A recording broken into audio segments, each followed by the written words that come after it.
usted lo use.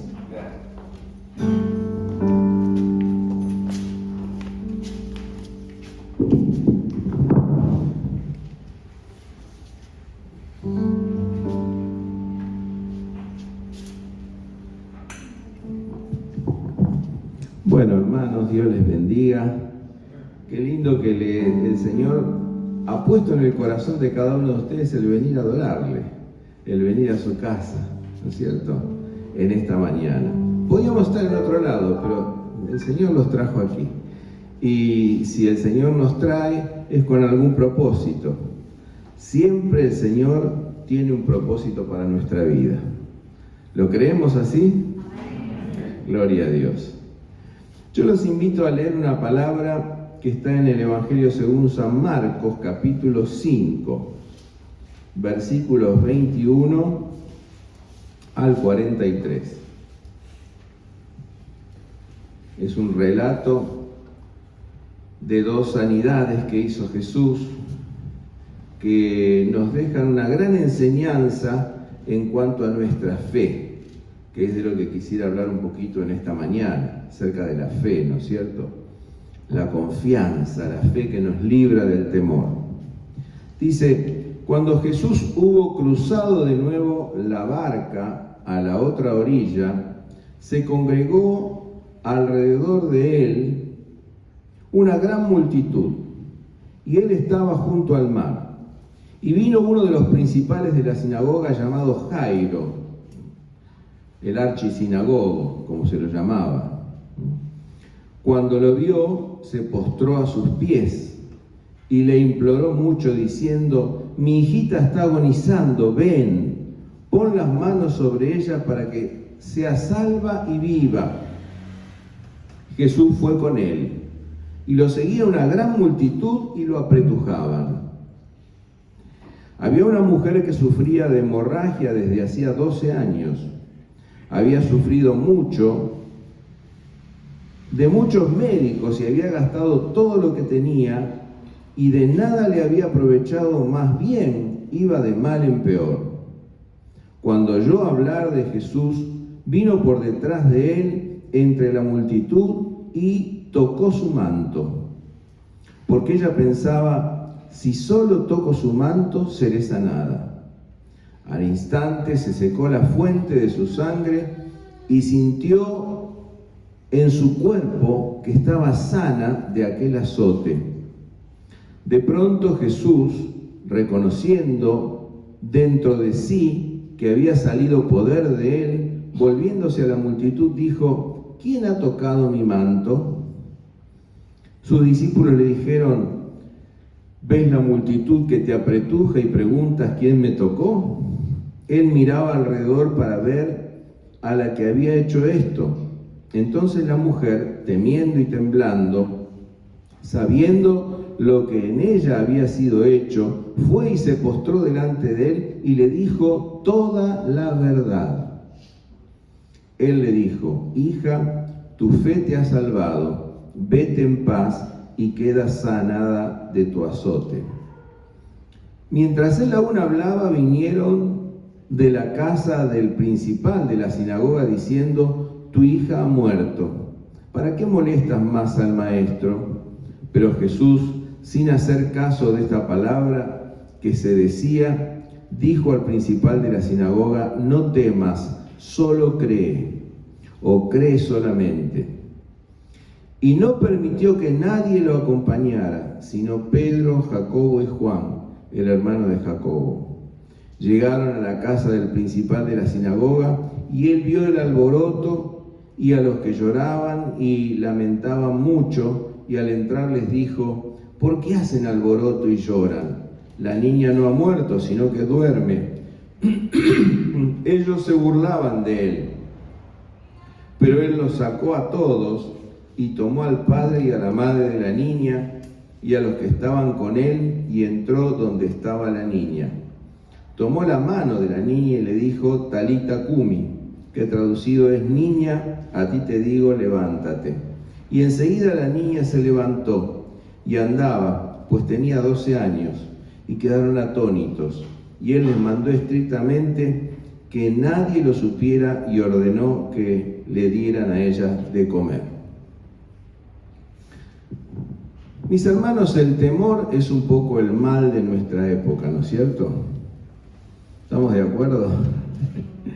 Con toda esta cuestión de la pandemia y todo esto, el temor se ha apoderado de muchas personas. Algunas no las ha inmovilizado ni las ha paralizado. Aún a personas que han tenido algún problemita de salud en este sentido, a otras sí, las ha llenado de temor. Y muchas veces el estar demasiado tiempo frente a la televisión, escuchando siempre las mismas noticias y demás, esto aumenta el temor, ¿no es cierto? Los medios de comunicación tienden a aumentar el temor. Y entonces las personas, cuando hay temor, comenzamos a mirar para un lado, a mirar para el otro, a ver, ponemos la fe en la ciencia, en las vacunas, en la tecnología, acá o allá, ¿no es cierto? Pero estos relatos nos muestran que nuestra fe tiene que estar puesta en Jesús. Y estos relatos nos muestran algo que es muy importante. Nos muestran algunas verdades acerca de la fe que yo quisiera remarcar delante de ustedes. En primer lugar, Jesús requiere de nosotros una fe exclusiva. ¿Qué quiere decir exclusiva? No compartida. No compartida. Yo confío ciegamente en las vacunas, yo no confío en las vacunas, yo tal cosa, yo tal otra. Miren, hay argumentos de todos lados. Lo importante es que Jesús requiere una fe exclusiva. ¿Sí? Gracias. Jesús requiere una fe exclusiva. Exclusiva significa no compartida. Fíjense lo que pasó con esta mujer hemorroísa que tenía una hemorragia crónica, ¿no es cierto? Mientras corría tras los médicos, ¿qué le pasó? ¿Qué nos contaba el relato que acabamos de leer? A ver si se acuerdan. No obtuvo ningún resultado, perdió un montón de dinero, ¿no es cierto? No hubo ningún resultado. Empeoraba, a la vez empeoraba. Pero cuando ella puso su fe exclusivamente en Jesús, ¿qué pasó? Jesús hizo que se secara la fuente de su mal y que su esterilidad se convirtiera en fecundidad. Paró la hemorragia, fue sanada. Mis hermanos, qué bendición, ¿no es cierto? Porque aun cuando nosotros acudamos a la ciencia, a los agentes de salud y demás, nuestra fe tiene que estar puesta principalmente en Jesús. Jesús es el que fortalece tu vida, Jesús es el que fortalece tu cuerpo, Jesús es el que está con vos, Jesús es tu escudo, Jesús es tu baluarte. Jesús es quien va a hacer la obra en nuestra vida. No nos quepa la menor duda. ¿Sí? Bien, primera cosa, se requiere una fe exclusiva en Jesús. En segundo lugar, los relatos nos muestran que Jesús pide una fe activa y comprometida de parte nuestra. Activa y comprometida. Dos cosas diferentes, pero similares a la vez. Miren, no era suficiente que la mujer recurriera a los médicos entregándole su dinero con una confianza ciega, ¿no es cierto? ¿Cuántas personas hacen esto? Yo recibí hace un tiempo en el consultorio un muchacho que me consultaba por su madre. La habían operado, había tenido ya un desprendimiento de retina y los médicos, sabiendo el tema, la operaron varias veces más, sabiendo que esta mujer no iba a recobrar la vista. Bueno, ahora tenemos un abogado en la iglesia y está haciendo las demandas correspondientes, pero ellos habían puesto su confianza ciega en estos médicos.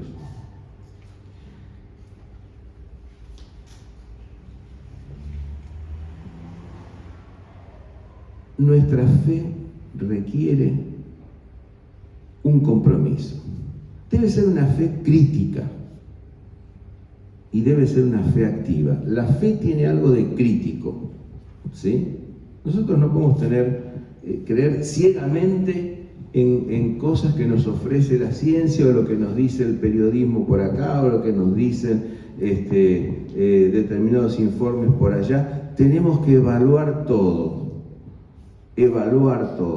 ¿no es cierto?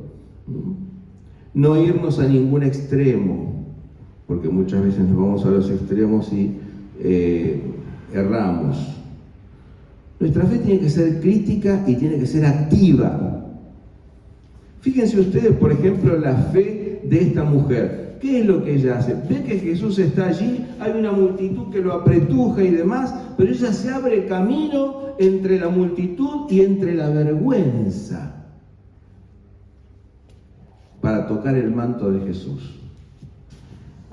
La mujer se abre camino entre la multitud, entre el tumulto y entre la vergüenza para tocar a Jesús. ¿Y por qué digo entre la vergüenza? Porque ustedes saben que estas mujeres eran consideradas impuras. No podían tocar nada, según el Levítico, ¿no es cierto? No podían tocar a nadie. Pero sin embargo la mujer fue y tocó el manto de Jesús.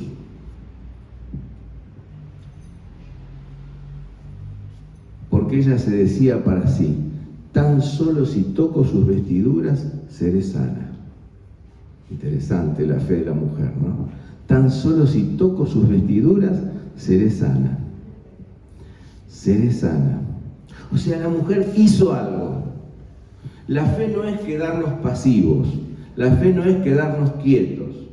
La fe es pensar y la fe es actuar. Ustedes recuerden, por ejemplo, la fe de los amigos del paralítico, ¿se acuerdan? ¿Qué pasó allí? Había un paralítico y llegan a donde estaba Jesús y en la casa estaba repleta de tal manera que no podían abrirse camino. Pero ellos sabían que Jesús iba a sanar a ese hombre paralítico. Y subieron al techo, hicieron un boquete y bajaron al paralítico por una camilla. Y Jesús lo sanó. O sea, actuaron. Si nosotros leemos el capítulo 11 de la carta a los Hebreos, nos vamos a dar cuenta que dice, por fe Moisés, por fe Abraham, pero por fe todos estos hombres actuaron, hicieron. Abraham dejó su tierra y su parentela, Moisés escuchó la voz del Señor, se puso al frente del pueblo, lo sacó de aquella situación de opresión. Por fe, la fe actúa. La fe no se queda quieta. Esta mujer no se quedó quieta, se abrió camino entre la multitud. Y entonces Jesús le dijo, hija, tu fe te ha sanado.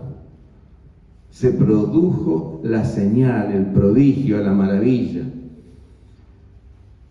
Nuestra fe debe ser una fe que exprese su verdad.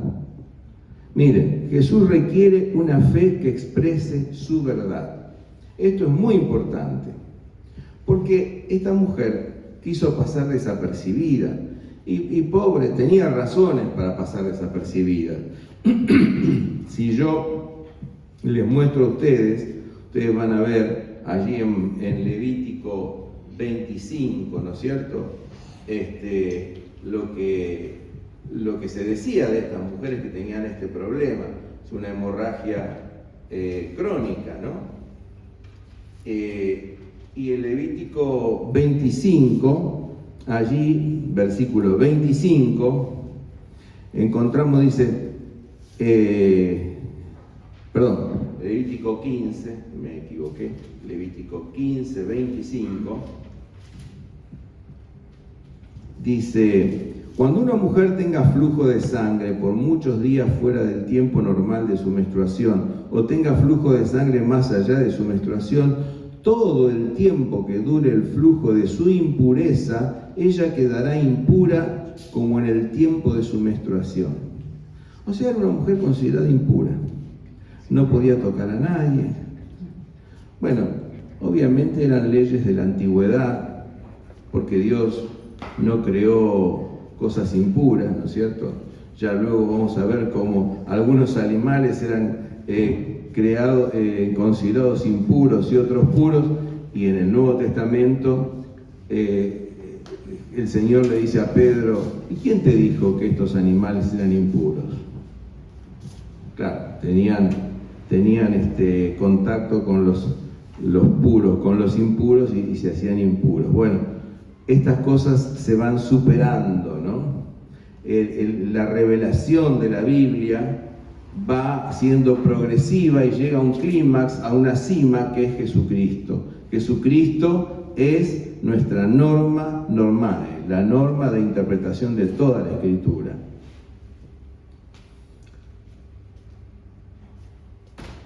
La mujer, por toda esta cuestión de su impureza, la mujer por toda esta cuestión de la figura misma de Jesús, de lo que le inspiraba la figura de Jesús, tendría temor, quería pasar desapercibida. ¿Cuántas cosas no hacemos por vergüenza o por temor? Nosotros, A mí no me gusta, pastor, no quiero hacer esto porque me da vergüenza. Yo no me animo a hablarle a tal persona porque no sé lo que va a pensar, no sé lo que va a decir. ¿Cuántas veces dejamos de hacer por vergüenza o por temor? Pero fíjense lo que hace Jesús. Jesús hace una maniobra muy inteligente, porque Jesús actúa con dos cosas: amor e inteligencia. Y las dos cosas van juntas. Entonces esa mujer que quería pasar desapercibida, que va por atrás y apenas toca el manto de Jesús, Jesús le hace ponerse adelante de todos. Poder ha salido de mí porque yo siento que alguien me ha tocado, y una energía, un poder, energía en el griego, ha salido de mí, y entonces hace que la mujer se ponga frente a él. Y dice el texto que la mujer contó toda su verdad. La fe es una fe que expresa su verdad. Miren, cuando ustedes pueden expresar su verdad, medio problema ya está solucionado. ¿No es cierto? Cuando nosotros nos quedamos calladitos, pasamos desapercibidos, no decimos nada a nadie, no contamos nada a nadie. Pero cuando usted empieza a decir lo que le pasa a usted, no lo que le pasa al vecino, ni lo que le pasa al amigo, lo que le pasa a usted, ya medio problema se soluciona, ¿sí? Porque lo comparte. Y Jesús hace que la mujer entonces pase adelante y exprese. Y fíjense lo que dice el versículo 30 de lo que hemos leído. Dice allí, ¿quién me ha tocado? Dice Jesús, porque de mí salió poder. Y entonces luego en el 33 dice, la mujer temiendo y temblando, sabiendo lo que ella había, lo que en ella había sido hecho, porque ella sintió la curación en su cuerpo, fue y se postró delante de él y le dijo toda la verdad. Y le dijo toda la verdad. La fe es una fe, Jesús requiere de nosotros una fe que le diga toda la verdad. Usted tiene un problema, arrodíllese delante del Señor y dígale toda su verdad. Usted tiene una situación que lo preocupa, que la preocupa, arrodíllese delante del Señor y dígale toda su verdad. Diga toda su verdad al Señor. No se calle nada. La mujer se postró delante de Jesús y le dijo toda su verdad. ¿Y qué recibe de Jesús? Hija, tu fe te ha salvado, vete en paz y queda sanada de tu tormento. Porque este problema a la mujer la atormentaba. La mujer no se podía casar, la mujer no podía tocar a nadie. Bueno, si ustedes leen el Levítico van a ver todo lo que no podía hacer la mujer por esta enfermedad que tenía.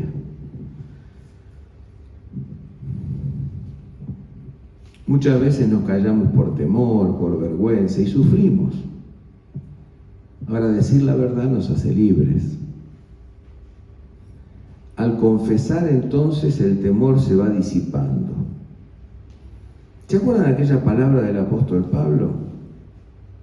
Con el corazón se cree para justicia, pero con la boca se confiesa para salvación. Entonces, lo que creemos en el corazón, confesémoslo con la boca. Y qué importante esto es para dar testimonio. Nuestra iglesia necesita hombres y mujeres que den testimonio de Jesús, que hablen de Jesús, que cuenten lo que Jesús ha hecho en su vida, ¿no es cierto? Para que entonces otras personas crean y sigan a Jesús.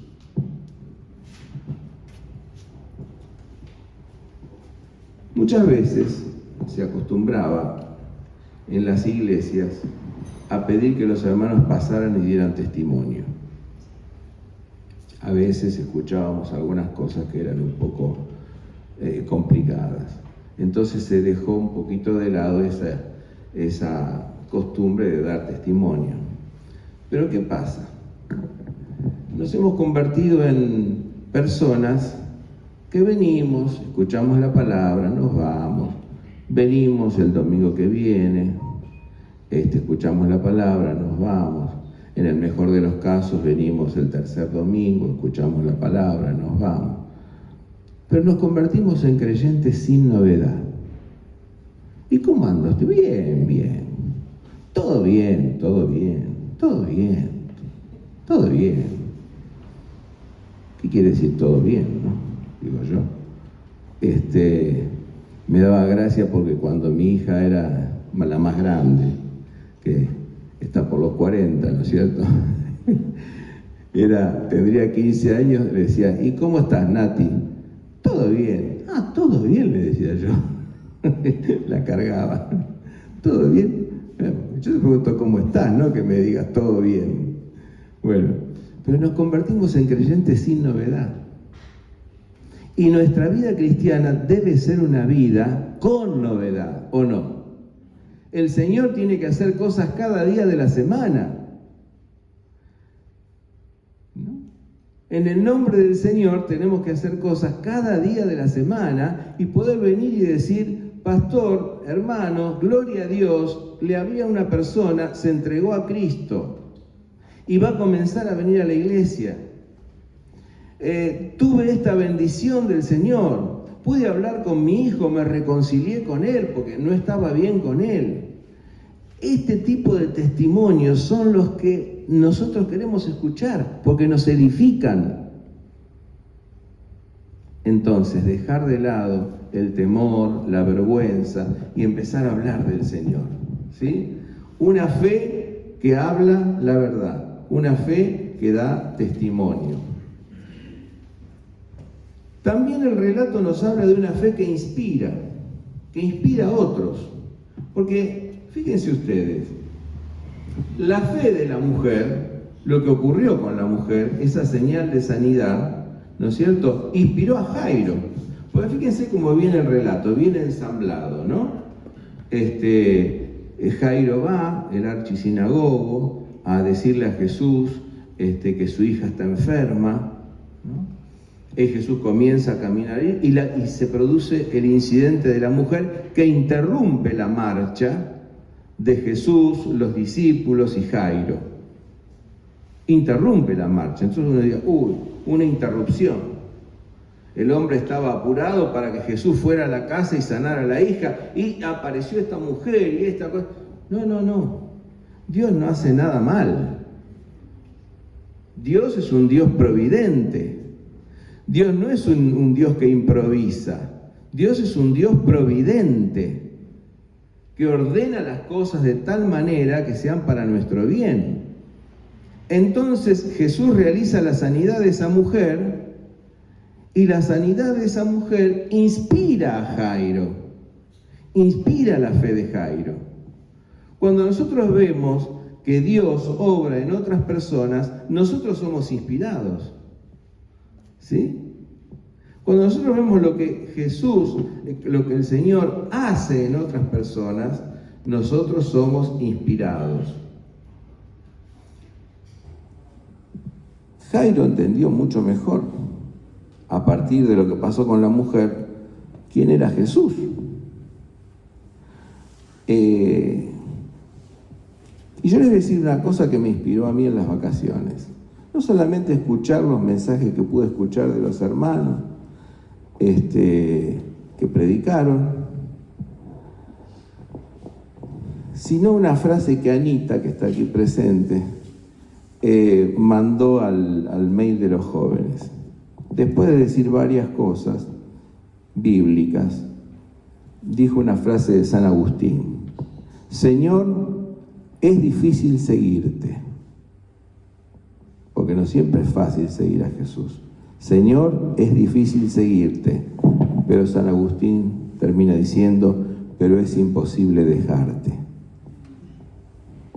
Señor, es difícil seguirte, pero es imposible dejarte. Esa frase me inspiró. Y nosotros tenemos que inspirar a otros con nuestras acciones, ¿no es cierto? Ahora, ¿qué quiere decir inspirar? Porque muchas personas dicen, uy, yo salí inspirado del culto, el pastor estaba inspirado, el hermano que cantaba estaba inspirado. Hoy el hermano que cantaba estaba inspirado. Lo digo públicamente para que, ¿no? Pero estaba inspirado el hermano acá. Y el acompañante de Nim también, y bueno, Sarita cantando, hermosa alabanza tuvimos.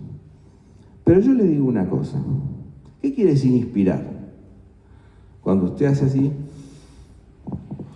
y llena sus pulmones, ¿qué pasa? ¿Qué pasa?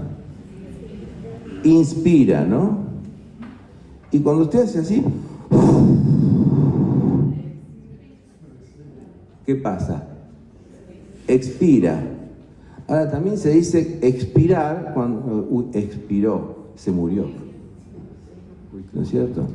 Ahora nosotros muchas veces, en vez de inspirar a otros, expiramos a otros. ¿O no?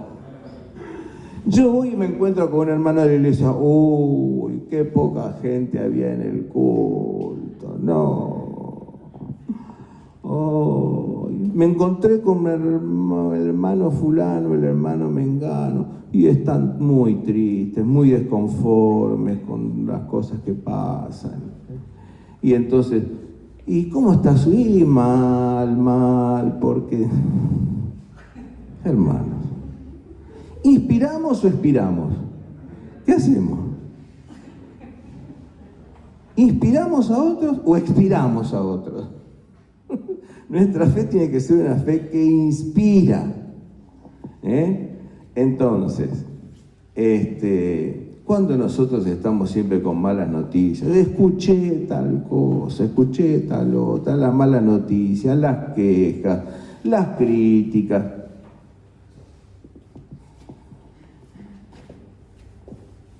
Somos expiradores, no inspiradores. ¿Sí? Entonces, el desafío es tener una fe que inspira. O sea, lo que Jesús hizo, la salud, la sanidad de la mujer, inspiró la fe de Jairo. ¿Sí? Bueno, que seamos hombres y mujeres que inspiren. Y finalmente, termino diciendo que la fe tiene que ser una fe esperanzadora, que mueva a la esperanza, ¿sí? A la esperanza. Jesús requiere una fe que cree en esperanza contra esperanza. Esta es una frase de Pablo en Romanos 4, esperanza contra esperanza, ¿no?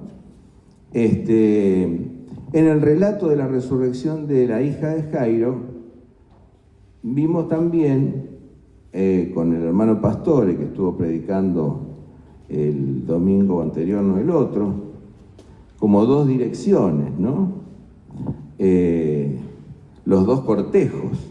El cortejo de muerte que acompañaba a la hija de Jairo y el cortejo de vida que encabezaba Jesús. Bueno, acá también hay dos direcciones. Fíjense, la primera dirección es hacia el lugar donde está la muchacha. Allí va Jairo, allí va Jesús, en primer lugar, van los discípulos, ¿no?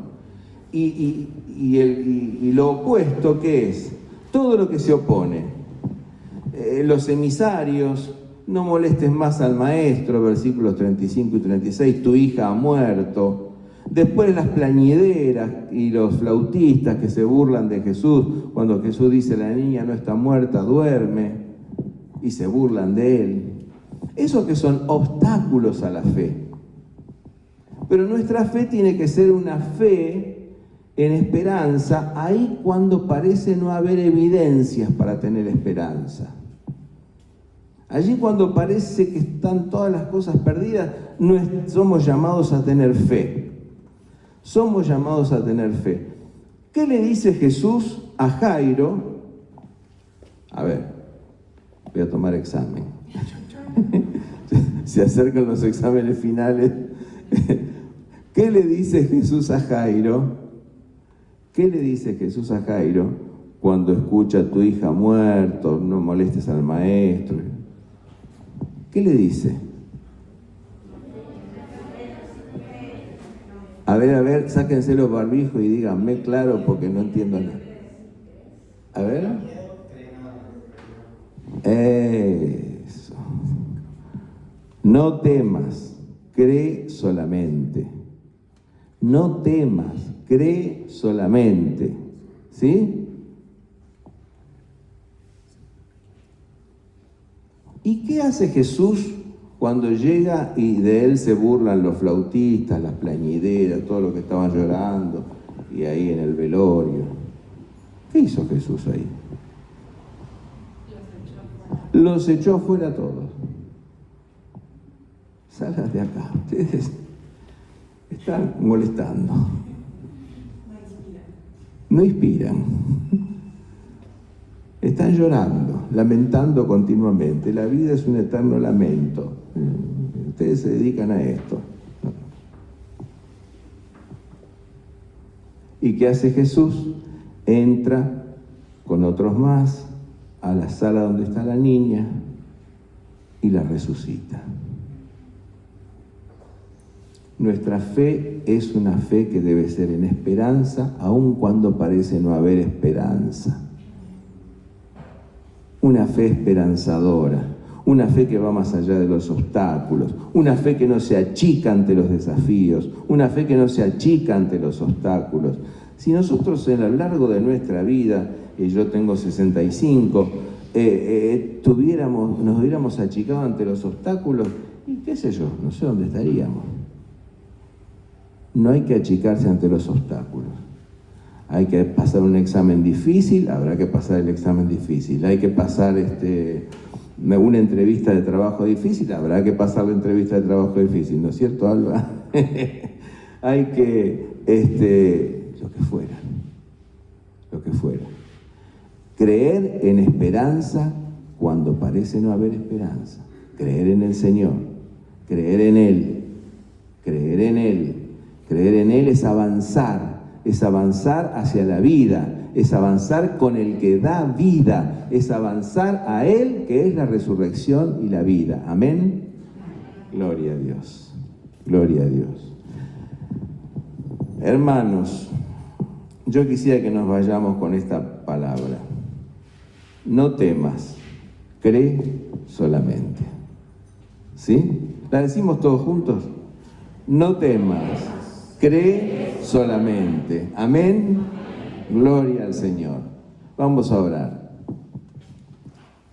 Señor, realmente te pedimos en esta mañana que tú nos des una fe como esta que Jesús nos está mostrando en estos hermosos relatos.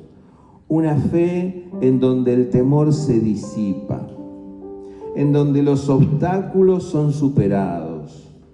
Una fe, Señor, que puede confesar su verdad. Una fe que se puede postrar ante ti. Una fe que puede inspirar a otros. Una fe que cree solamente. Oh Dios, danos esta fe. Te pedimos como los discípulos pidieron a Jesús, oh Padre, aumentanos la fe. Aumentanos la fe. Que esta sea una semana de fe, en donde haya novedades, en donde haya buenas noticias, en donde nosotros seamos protagonistas y emisarios de buenas noticias. Te pedimos, Señor, una obra tuya en nuestra vida, en las cosas que tenemos que hacer en esta semana, que la hagamos con gozo y con alegría, con fe, con esperanza, sabiendo que tú caminas adelante y atrás y nos rodeas con tu misericordia. Oh Señor, gracias, gracias te damos. Gracias te damos por todo lo que haces, has hecho y harás en nuestra vida. En el nombre santo de Jesús. Amén y amén. Gloria a Dios. Amén.